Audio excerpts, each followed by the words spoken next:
Thanks, Brenda. Mr. Stancil, why does it feel as though we're forgetting about senior staff? What about the perks to keep senior staff from getting and continuing to walk out the door?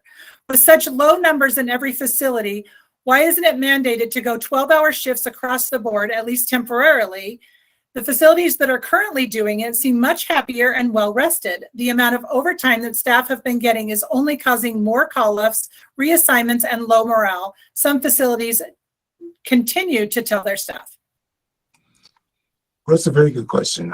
So one of the things that we did with so first of all, let me say, I do support and appreciate, and it's not just me, the entire team supports and appreciates senior staff. I mean, that's why we didn't focus on straight single incentive hiring bonuses. That's why we struggled in meetings to talk about how do we balance it, because we do recognize the importance of the senior staff. You know, I understand and we all appreciate what you bring, the value you bring to the department, the knowledge that you have, your ability to train new staff and just to make the department a safer place. Because ultimately your experience, you can't really put a price on it. But when you have a limited amount of funds and you have, you know, the feds that are offering crazy hiring bonuses, Nebraska's are offering crazy hiring bonuses.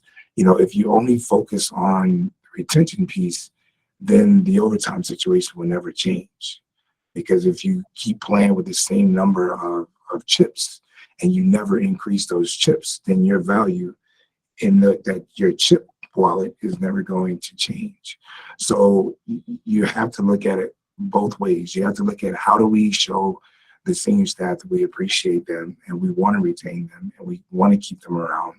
But at the same time, you have to bring in new resources to help alleviate the overtime crisis and the staffing challenges that we have now. So that's the $1 million question. That's the $1 million question that every single corrections department, whether it's federal, state, or local, that is the question that we're all trying to get an answer to. But there again, this must sound like a broken record.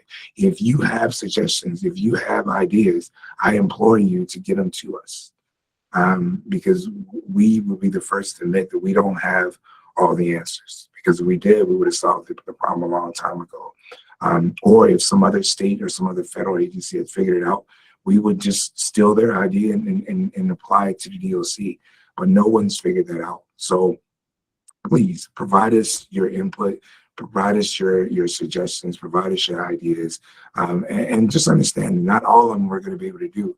But if there are good ones in there that we can improve upon what we're already doing, then we all will feel better accepting that idea and bringing staff on board, because that is the one thing that keeps all of us up at night is our staffing issue.